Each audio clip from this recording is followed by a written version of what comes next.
Hello, everyone. My name is Vays, and I'd like to welcome you all to the World Blockchain Summit. Thank you so much for allowing me to present my presentation called Bitcoin's Value Proposition. We do have a lot to cover, and I want you to notice my shirt that says unconfiscatable on it, because you will hear this word come up a lot as I try to explain what are Bitcoin's major advantages in our world of economics. So without further ado, let's go into screen share and get into the presentation.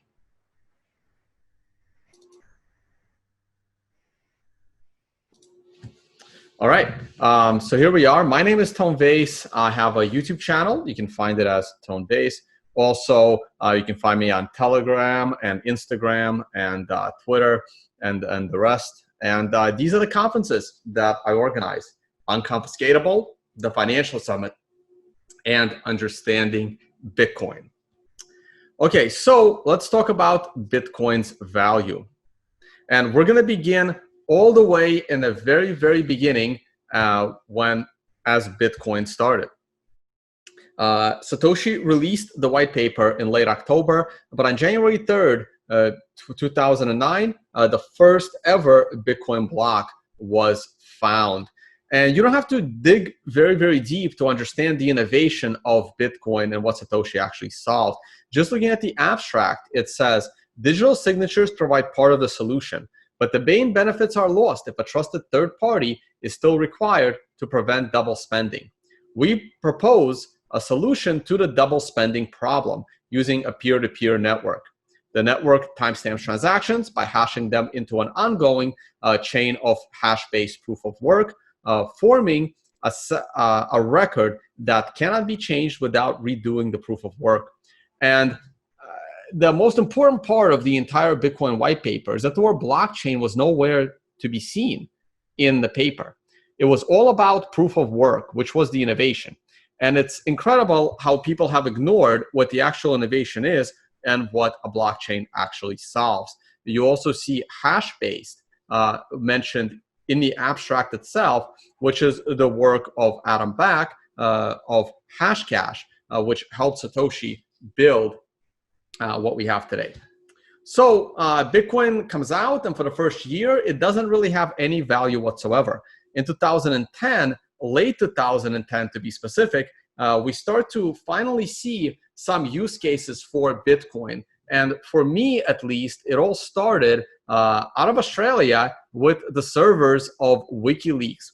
When WikiLeaks got cut off from traditional financial methods like Visa, MasterCard, PayPal for donations, what happened was one of the Bitcoin Core developers said, hey, bring it on. WikiLeaks should start accepting Bitcoin for donations in order to support it. Satoshi replied saying, no, this is not a good idea. Bitcoin is too young, it's too fragile, of attention may not be very good.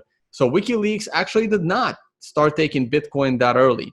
But in February of 2011, Silk Road launched. And just like WikiLeaks, Silk Road represented a use case for Bitcoin that showed what makes Bitcoin special. And that use case is Bitcoin's ability to provide censorship-resistant value transfer. You are now able to pay anyone, anywhere in the world, something of value, and there is nothing anybody can do to stop that payment.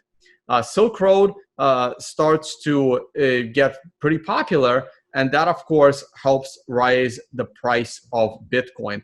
Now, Bitcoin skyrocketed to its biggest bubble ever in 2011, in the summer of 2011, and that was in part due to the help from a senator in the United States, in New York to be specific, named Chuck Schumer, where he went on TV and in a 30-second rant managed to educate people about Bitcoin, the Tor browser, and how to purchase their substances from Silk Road. That was probably the biggest advertisement that Bitcoin has ever had, and being able to do that feat in 30 seconds is incredible, because this presentation will last at least 20 minutes.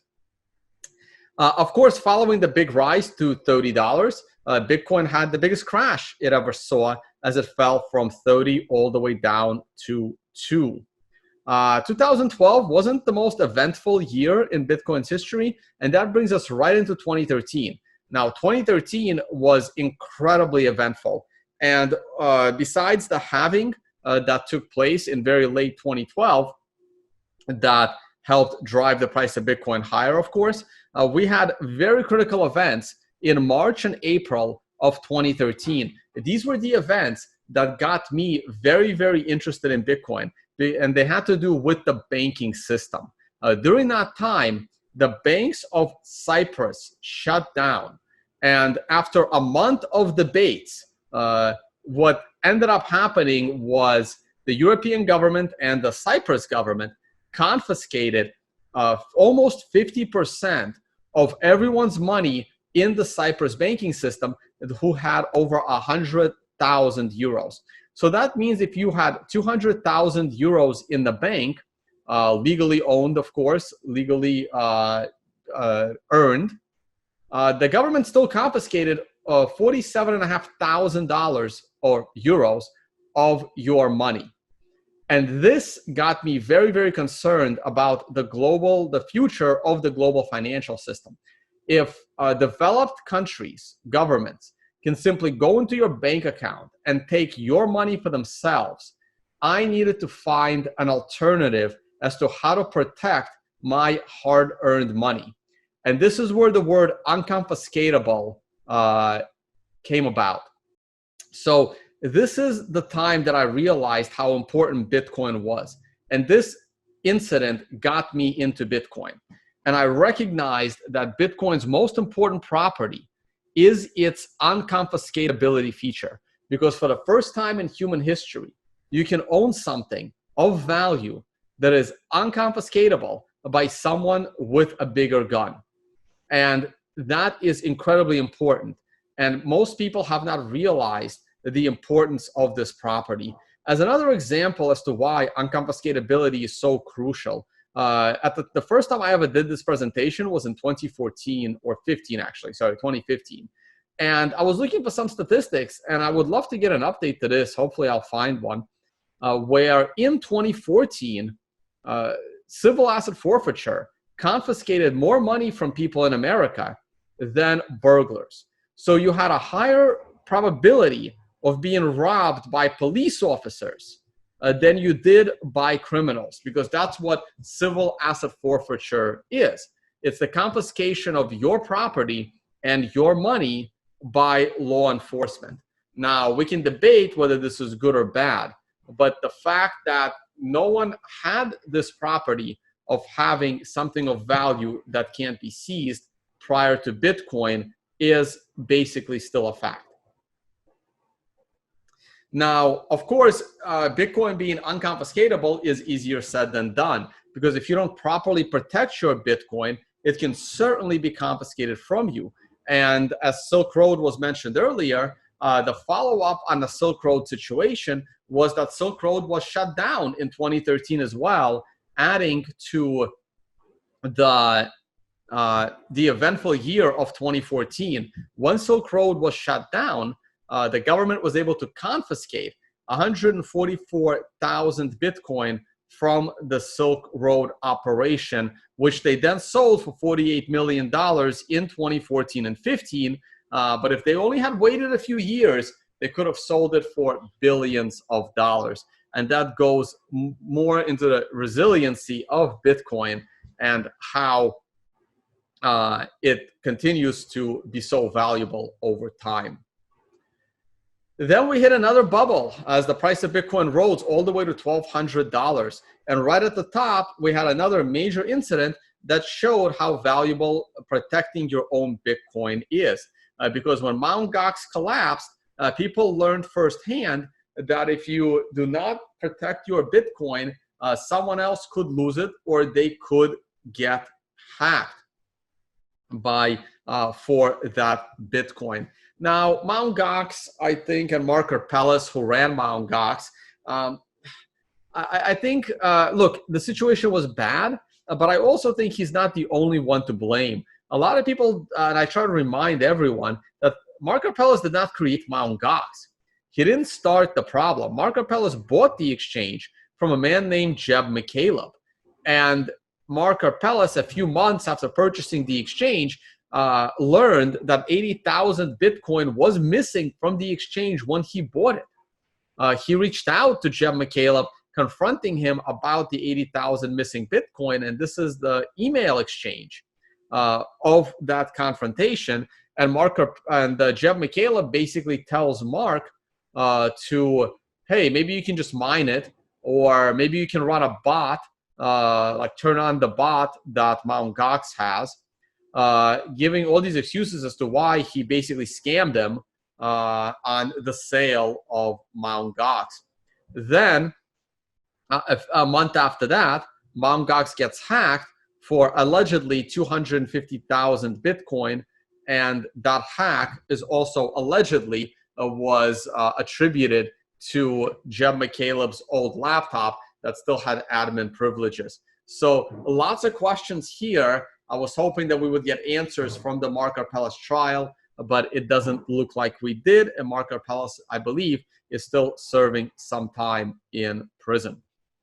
Now, we did have another bubble, and as usual, things look great, and then they don't, and prices fall hard. The bear market of 2014 and 15 was pretty bad. Prices continued to fall for a year and a half, but something very interesting happened in the summer of 2015 that once again made me very confident about Bitcoin, and that was the Greek bank shutdown.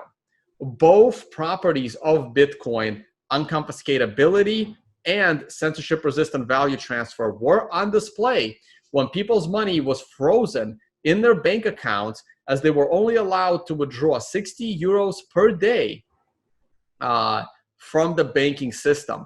After a few weeks of that restriction, the government opened up the banking system to allow you to withdraw up to 420 euros for the entire week.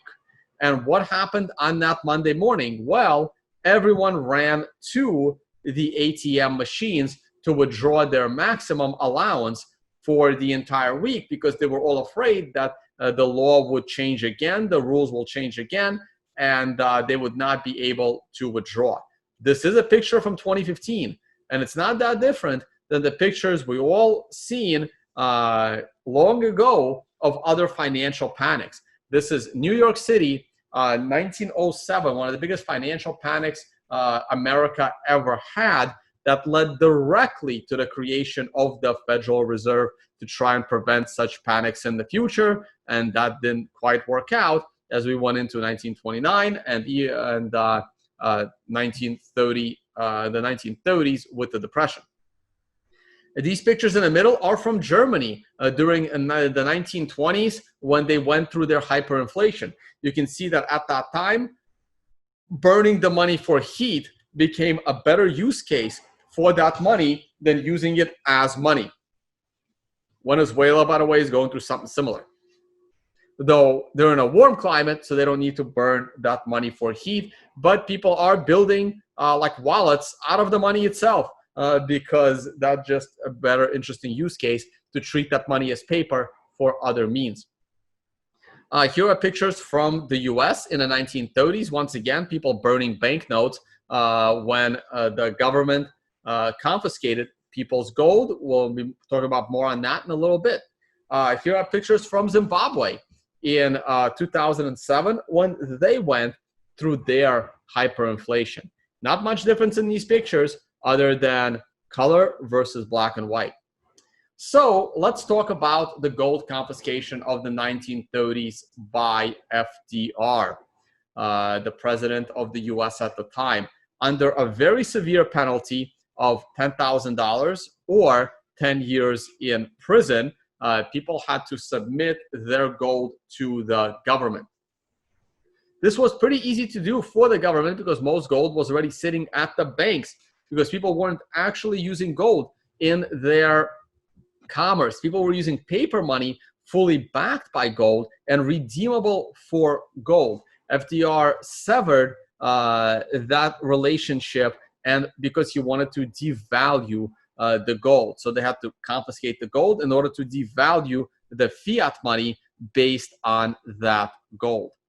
To learn more about the history of money, I strongly recommend the Bitcoin Standard, a book by Saifedean, which is excellent. The first 11 chapters or so talk about the history of money, while the last few chapters talk about Bitcoin and its evolution. I want to read you like a few short passages from that book. I know I'm running a little low on time, so I'll try to speed it up. Hard money, by taking the question of supply out of the hands of governments and their economists, would force everyone to be productive to society instead of seeking to get rich through the fool's errand of monetary manipulation. International economic summits are convened where world leaders try to negotiate each other's acceptable currency devaluation, making the value of the currency an issue of geopolitical importance. For every other money, as its value rises, those who can produce it will start producing more of it, whether it's rhinestones, seashells, silver, gold, copper, or government money. Everyone will have an incentive to try to produce more. Bitcoin is the hardest money ever invented. Growth in its value cannot possibly increase its supply. It can only make the network more secure and immune to attack. And it makes Bitcoin fundamentally different from every other money.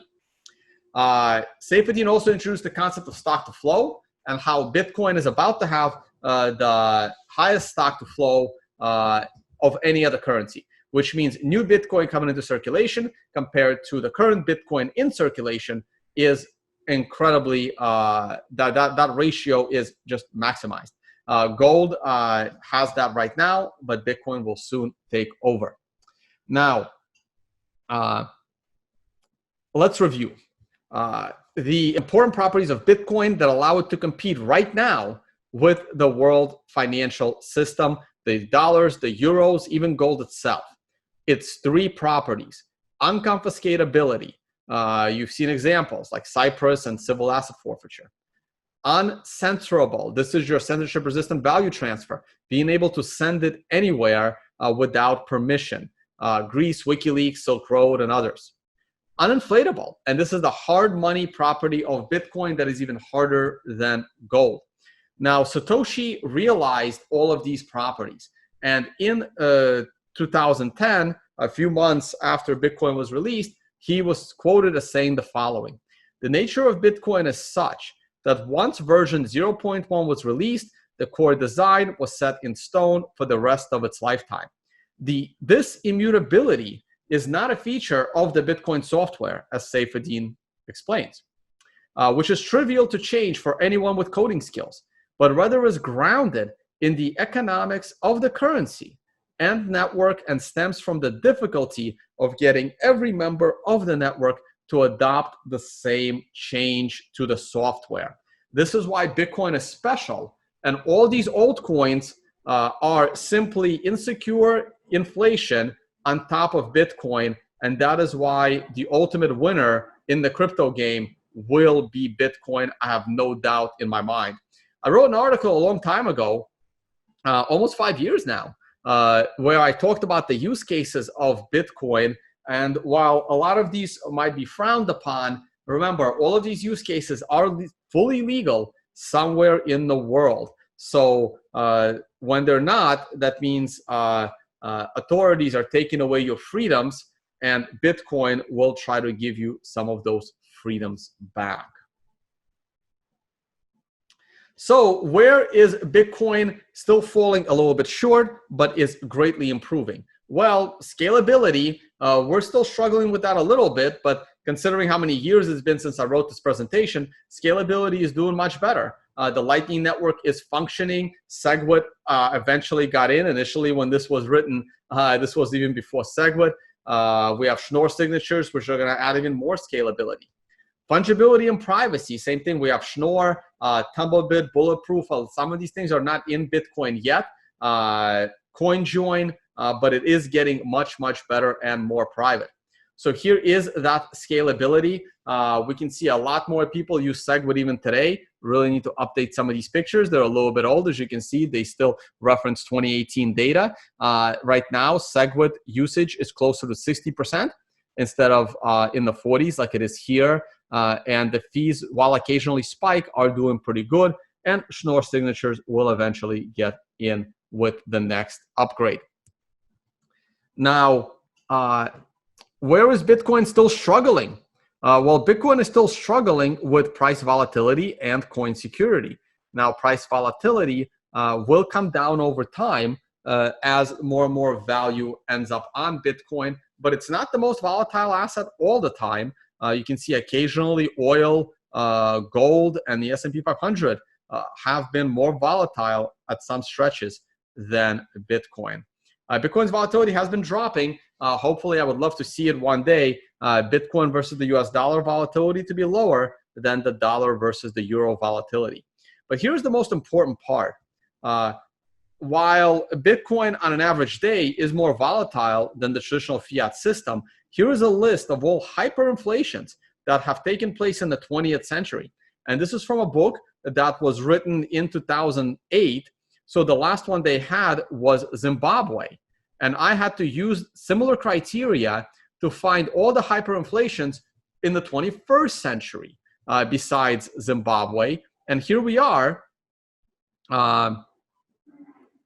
with Zimbabwe continuing with their monetary problems, but also all these additional countries, including Turkey and Iran and Ukraine and Russia, because hyperinflation, as I'm defining it, is a 50% devaluation of your currency in a 30-day period, or a sudden 20+% devaluation of your currency in a matter of days. And all of these countries fit that definition. So you can see how volatile the traditional fiat system is. This is our biggest and latest hyperinflation case, being Venezuela. Here is the latest on Zimbabwe and their hyperinflation problem. Hyperinflations are usually political events, not the printing of money events. The outcome is the unreasonable printing of money because confidence is lost in that money.